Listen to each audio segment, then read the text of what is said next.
बच्चों, आज हम अज्ञेय की कविता उड़ चल हारिल पढ़ेंगे। उड़ चल हारिल लिए हाथ में, यही अकेला ओछा तिनका। ऊषा जाग उठी प्राची में, कैसी बाट भरोसा किनका। शक्ति रहे तेरे हाथों में, छूट न जाए चाह सृजन की। शक्ति रहे तेरे पांवों में, रुक न जाए यह गति जीवन की। तिनका तेरे हाथों में है अमर एक रचना का साधन। तिनका तेरे पंजे में है विधना के प्राणों का स्पंदन। दृढ़ ध्वजदंड बना यह तिनका, सूने पथ का एक सहारा। तिनका पथ की धूल स्वयं तू, है अनंत की पावन धूली। किंतु आज तूने नभ पथ में, क्षण में बद्ध अमरता छूली। यह कविता जीवन में सदैव आगे बढ़ते रहने और नया करते रहने के लिए प्रेरणा देती है। अध्यापिका ने बताया कि यह कविता प्रेरणा देने वाली है। इस कविता की एक विशेषता इसकी भाषा की भी है। कविता की भाषा में अलंकारों का प्रयोग किया गया है। आज मैं आप सबको यह बताऊंगी कि अलंकार किसे कहते हैं और अलंकार कितने प्रकार के होते हैं। अलंकार शब्द दो शब्दों के योग से बना है, अलम जमा क्री। अलम का अर्थ है भूषित करना तथा क्री का अर्थ है करने वाला। कविता में शब्द और अर्थ की शोभा बढ़ाने वाले तत्व को अलंकार कहते हैं। अलंकारों की कुछ विशेषताएं इस प्रकार है। अलंकार काव्य का आवश्यक, अनिवार्य एवं महत्वपूर्ण अंग है। अलंकार काव्य को रोचक एवं आकर्षक बनाकर उसके सौंदर्य में अभिवृद्धि भी लाते हैं। अलंकार काव्य में शब्द एवं अर्थ की दृष्टि से चमत्कार एवं प्रभाव भी उत्पन्न करते हैं। अलंकारों के प्रयोग से काव्य की विषय वस्तु सहज, सुबोध एवं सरल बनकर आसानी से ग्राह्य हो जाती है। अलंकारों के दो भेद हैं, शब्दालंकार और अर्थालंकार। जहाँ पर काव्य के सौंदर्य में शब्दों के माध्यम से श्री वृद्धि होती है, वहाँ शब्दालंकार होता है, और जहाँ पर काव्य के सौंदर्य में अभिवृद्धि अर्थ के द्वारा होती है, वहाँ अर्थालंकार होता है। शब्दालंकार। कुछ प्रमुख शब्दालंकार निम्नलिखित हैं। अनुप्रास अलंकार, जहाँ वर्णों की आवृत्ति के कारण काव्य में चमत्कार उत्पन्न होता है, वहाँ अनुप्रास अलंकार होता है। आवृत्ति का अर्थ किसी वर्ण का एक से अधिक बार आना है, जैसे मुदित महिपति मंदिर आए, सेवक सचित सुमंत बुलाए। म तथा स वर्ण की आवृत्ति। उपर्युक्त उदाहरण में म तथा स वर्ण की आवृत्ति हो रही है, इसलिए यह अनुप्रास अलंकार का उदाहरण है। अन्य उदाहरण, चारु चंद्र की चंचल किरणें खेल रही हैं जलथल में, च और ल वर्ण की आवृत्ति। कल कानन कुंडल मोर पखा, उर्पे बनमाल बिराजती है, क तथा ब वर्ण की आवृत्ति। छोरटी है गोरटी या चोरटी अहीर की, अंत में ट वर्ण की आवृत्ति। सुरभित सुंदर सुखद सुमन तुम पर खिलते हैं, स वर्ण की आवृत्ति। यमक अलंकार, जहाँ पर एक ही शब्द की आवृत्ति हो तथा प्रत्येक बार उसके अर्थ भिन्न हो, वहाँ यमक अलंकार होता है, जैसे कनक कनक तय 100 गुनी मादकता अधिकाए, वा खाए बोराए जग या पाए बोराए। यहाँ उपयुक्त पहली पंक्ति में कनक शब्द की आवृत्ति हुई है। पहले कनक शब्द का अर्थ सोना तथा दूसरे कनक शब्द का अर्थ धतुरा है। कनक शब्द की आवृत्ति होने के कारण यहाँ यमक अलंकार है। काली घटा का घमंड घटा। उपर्युक्त उदाहरण में घटा शब्द की आवृत्ति हुई है। पहले प्रयुक्त घटा शब्द का अर्थ बादलों का जमघट है तथा दूसरी बार प्रयुक्त घटा का अर्थ कम हुआ है। घटा शब्द की आवृत्ति होने के कारण यहाँ यमक अलंकार है।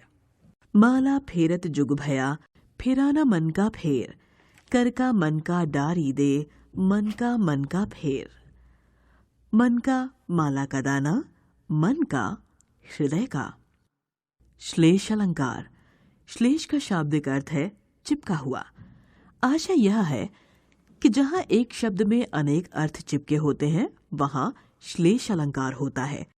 जहाँ किसी काव्य में एक शब्द की आवृत्ति एक बार हो किंतु उस शब्द के अनेक अर्थ निकलते हों वहाँ श्लेष अलंकार होता है।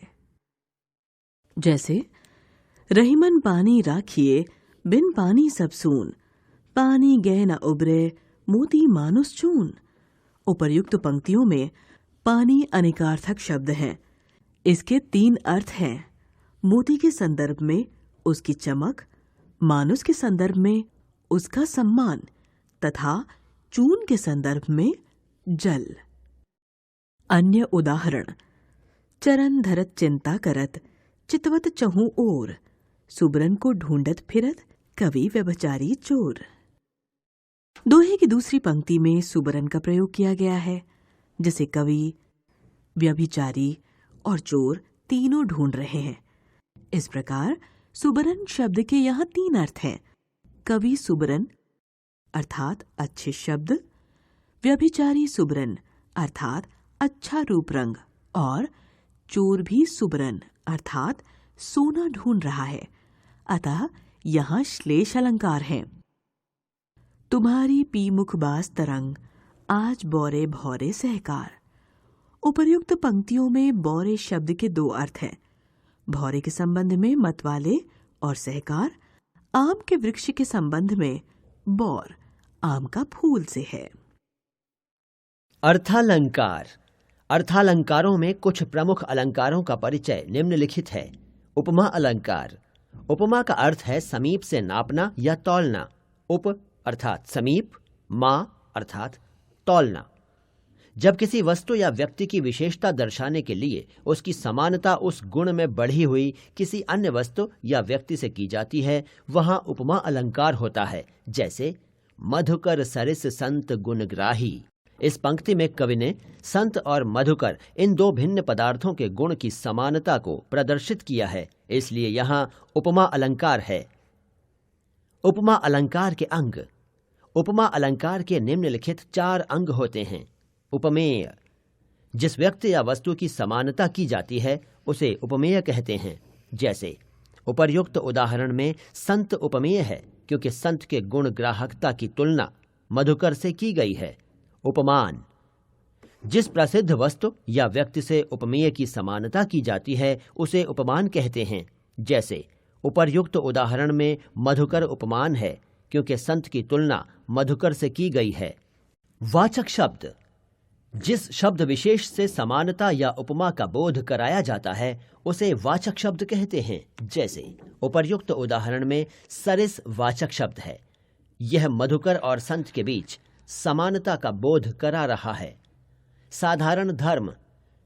उपमेय और उपमान में जो गुण समान पाया जाता है या जिस सामान्य गुण की समानता की जाती है उसे साधारण धर्म कहते हैं।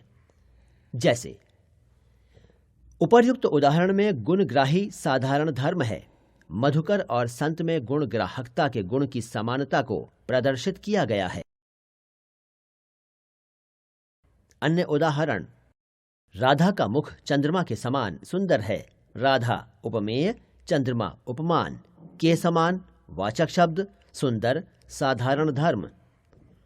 पीपर पात सरिस मन डोला।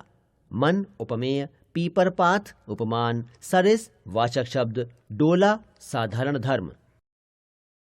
मुखबाल रविसम लाल होकर ज्वाल सा बोधित हुआ। मुख उपमेय, रवि उपमान, सम वाचक शब्द, लाल साधारण धर्म। रूपक अलंकार। जहां पर उपमेय में उपमान का आरोप होता है या उपमेय और उपमान को एक रूप मान लिया जाता है वहां रूपक अलंकार होता है। रूपक में एक वस्तु पर दूसरी वस्तु इस प्रकार रखी जाती है कि भेद ही न मालूम पड़े। जैसे पायो जी मैंने राम रतन धन पायो। राम में रतन का आरोप है। चरण कमल बंदौ हरिराई। चरण में कमल का आरोप है। अन्य उदाहरण, उदित उदयगिरि मंच पर रघुवर बाल पतंग। उदय पर्वत में सिंहासन का आरोप है। आए महंत वसंत। महंत की सवारी में वसंत के आगमन का आरोप है। मैया मैं तो चंद्र खिलौना लैहों। चंद्रमा में खिलौने का आरोप है। उत्प्रेक्षा अलंकार, जहां पर उपमेय में उपमान की संभावना प्रकट की जाए या उपमेय को ही उपमान मान लिया जाए, वहां उत्प्रेक्षा अलंकार होता है। इसमें मानो, मानहु, जानो, जानहु जैसे शब्दों का प्रयोग होता है। जैसे मुखबाल रविसम लाल होकर ज्वालसा बोधित हुआ। उपर्युक्त उदाहरण में मुख को गुस्से से लाल होकर सूर्य के समान लाल हुआ बताया गया है, अतः ये उत्प्रेक्षा अलंकार का उदाहरण है।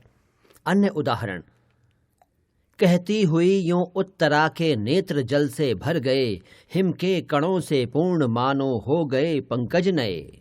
यहाँ उत्तरा के अश्रुपूर्ण नेत्रों उपमेय में ओस जल कण युक्त पंकज उपमान की संभावना प्रकट की गई है। उस काल मारे क्रोध के तनु कांपने उनका लगा, मानो हवा के जोर से सोता हुआ सागर जगा। इन पंक्तियों में अर्जुन के क्रोध से कांपते शरीर उपमेय में सागर के तूफान उपमान की संभावना प्रकट की गई है। मानवीकरण अलंकार, जहां पर प्रकृति पर मानवीय क्रियाओं का आरोप किया जाए, अर्थात जहां प्रकृति को मानव की तरह चेतन क्रियाकलाप करते हुए चित्रित किया जाए, वहां मानवीकरण अलंकार होता है। जैसे दिवसावसान का समय मेघमय आसमान से उतर रही है, वह संध्या सुंदरी परी सी धीरे धीरे धीरे। उपर्युक्त उदाहरण में संध्या अर्थात शाम को एक सुंदर परी के रूप में चित्रित किया गया है, अतः यह मानवीकरण अलंकार का उदाहरण है। अन्य उदाहरण, उषा सुनहले तीर बरसाती, जय लक्ष्मी सी उदित हुई। उषा अर्थात सुबह को लक्ष्मी के रूप में चित्रित किया गया है। बीती विभावरी जागरी, अंबर पनघट में डुबो रही तारा घट उषा नागरी। उषा पर नागरी का आरोप लक्षित होने से मानवीकरण अलंकार है। अतिशयोक्ति अलंकार, अतिशयोक्ति शब्द दो शब्दों से मिलकर बना है। अतिशय जमा उक्ति अर्थात अत्यंत बढ़ा चढ़ाकर कही गई बात। जहां किसी का वर्णन इतना बढ़ा चढ़ाकर किया जाए कि सीमा या मर्यादा का उल्लंघन हो जाए, वहां अतिशयोक्ति अलंकार होता है। जैसे हनुमान की पूंछ में लगना पाई आग, लंका सिगरी जल गई, गए निशाचर भाग। उपर्युक्त उदाहरण में हनुमान की पूंछ में आग लगाने के पहले ही सारी लंका के जलने और राक्षसों के भागने की बात कही गई है, अतः ये अतिशयोक्ति अलंकार है। अन्य उदाहरण, पड़ी अचानक नदी अपार, घोड़ा उतरे कैसे पार, राणा ने सोचा इस पार, तब तक चेतक था उस पार। राणा के सोचने मात्र से ही चेतक के नदी के उस पार पहुंच जाने की कल्पना की गई है। अब तक हमने सीखा, जो किसी वस्तु को अलंकृत करे वह अलंकार है। अलंकार काव्य का आवश्यक, अनिवार्य एवं महत्वपूर्ण अंग है। अलंकार काव्य में शब्द एवं अर्थ की दृष्टि से चमत्कार एवं प्रभाव उत्पन्न करते हैं। अलंकार के मुख्य दो भेद हैं, शब्दालंकार और अर्थालंकार। जहां वर्णों की आवृत्ति के कारण काव्य में चमत्कार उत्पन्न होता है, वहां अनुप्रास अलंकार होता है। जहां एक ही शब्द की आवृत्ति हो तथा प्रत्येक बार उसके अर्थ भिन्न हो, वहां यमक अलंकार होता है। जहां एक शब्द में अनेक अर्थ चिपके होते हैं, वहां श्लेष अलंकार होता है।